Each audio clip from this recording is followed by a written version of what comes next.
Aujourd'hui, j'ai envie de vous parler de quelqu'un que vous connaissez sûrement, d'un auteur qui a fait plusieurs choses, beaucoup de genres différents d'ailleurs, mais qui à chaque fois nous épate, nous étonne, nous interroge, en tout cas nous surprend par rapport à son talent. Alors, son dernier album, vous en avez forcément entendu parler, parce que ça fait un petit moment qu'il bosse dessus, et que son style graphique, il se fait un plaisir de nous le faire découvrir, c'est Noir Burlesque. Alors, je parle de qui? Je parle bien sûr de Marini. Alors, Marini, vous le connaissez peut-être pour Rapace, pour Gypsy, pour Scorpion, plus récemment et étonnamment pour son magnifique diptyque sur Batman. Alors, moi, perso, hein, je reste sous le charme de ce qu'il a fait sur Rapace, hein, et je pense pas être le seul à attendre un potentiel autre cycle. Mais là, il change encore de genre. Alors, c'est vrai que depuis Batman, il s'était un peu attaqué à l'Amérique, et ben là, on va y être clairement. Parce que qu'est-ce qu'on a là? On a un hommage au polar noir américain, avec son ambiance, avec sa décadence, avec son côté entre Dick Tracy, entre Mike Hammer. Vous avez voilà, plein de références dans cet esprit-là, ce côté un peu sordide classieux. Ouais, on va dire ça comme ça, sordide classieux. J'aime bien ce mélange. Hein, petite contradiction qui sied bien au personnage. Parce que le personnage, qu'est-ce que c'est? C'est un malfrat, un vrai bon malfrat. Hein. Lui, il n'hésite pas à tirer, j'oserais dire dans tous les sens du terme. C'est un personnage qui se fiche dans les ennuis, mais alors de façon magnifique.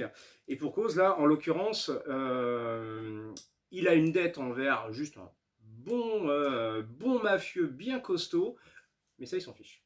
Alors, il s'en fiche, lui, il fait son taf, on va dire ça comme ça. Et ce qui l'intéresse, c'est le fric et les femmes. Et si ça peut être la femme de son entre guillemets, boss, parce que c'est pas réellement son boss, bon, ça va pas le déranger. Non, mais alors pas du tout. Donc, vous voyez, au niveau dette d'ennui, et on est bien là. Très bien. Donc, qu'est-ce qui va lui arriver? C'est ça le problème, c'est que la dette, elle est assez énorme, mais ça ne l'empêche pas de continuer à fricoter. Sauf que les hommes de main veulent prendre la place, donc s'ils peuvent faire un exemple d'un personnage comme ça, pourquoi pas? Sauf que bon, ça ne faut pas trop lui marcher sur les pieds. Hein. Clairement, il sait servir d'un flingue, il sait servir de ses points, il sait encaisser aussi, parce que c'est pas un super-héros, régulièrement il se fait coincer et il en prend mais plein la musette. Mais voilà, c'est quelqu'un d'efficace avec des relations et surtout d'intelligent. Et comme le boss aussi est intelligent, l'adéquation est quand même assez forte. Le tout est de savoir maintenant qu'est-ce qui va se passer. On a un triangle un peu particulier. On a l'homme de main indépendant mafieux, notre héros. On a le boss. Mais bizarrement, il va pas l'écraser tout de suite sous sa botte. Hein. Il veut l'argent.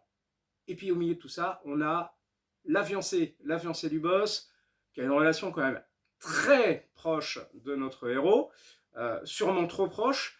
Mais voilà, un triangle un peu particulier. Il y a un passé, clairement, qui a laissé des traces, des dettes, qui laisse à penser que cette relation, elle est tissée depuis longtemps. Et sauf que bon, dans ce milieu-là, généralement, les dettes, ça se solde de manière définitive, rarement debout. Qu'est-ce qui va nous arriver? C'est toute la question qu'on va se poser. Qu'est-ce qui se cache derrière ces personnages? C'est aussi tout ce qu'on va avoir. Donc, je vous laisse replonger dans cette ambiance-là. Et je dis bien replonger parce que vous allez forcément avoir des images de films en tête en lisant cet album. On est vraiment dans un classique, dans l'ambiance du polar noir américain. C'est vraiment un hommage au cinéma, à mon sens. Donc c'est du plaisir, pur jus, du plaisir. On se laisse bercer. Il faut bien sûr pas attendre le polar du siècle, c'est pas du tout l'objet. Mais par contre, une ambiance comme ça fait très longtemps qu'on n'en a pas vu, avec le talent de Marini pour nous faire des dessins. Alors c'est de l'aquarelle, hein, donc c'est vivant avec juste cette ambiance noir et blanc. Ça rappellera certains Sin City notamment. Donc on retrouve vraiment toute cette ambiance, le côté urbain américain, le côté vraiment noir, puis des personnages qui sont lisses dans leur saleté, on va dire ça comme ça. Clairement, on n'a pas affaire à des héros, on est sur des anti-héros, mais alors total. Mais que ce soit chez les malfrats, que ce soit chez les personnages de la nuit, voire même le flic qu'on va suivre, ça je vous laisserai le découvrir. Bon, voilà, jusqu'au bout, du plaisir. Alors attention, hein, il y aura 2 tomes, donc il faut attendre le second. Connaissant Marini, ça devrait quand même être assez rapide, hein. Le délai d'1 an devrait être respecté, hein, c'est ce qu'il avait fait sur Batman. Je vous conseille de le découvrir, c'est un vrai bonheur pour tous ceux qui aiment le policier, cette ambiance-là. Allez-y, hein, le contrat est rempli parfaitement.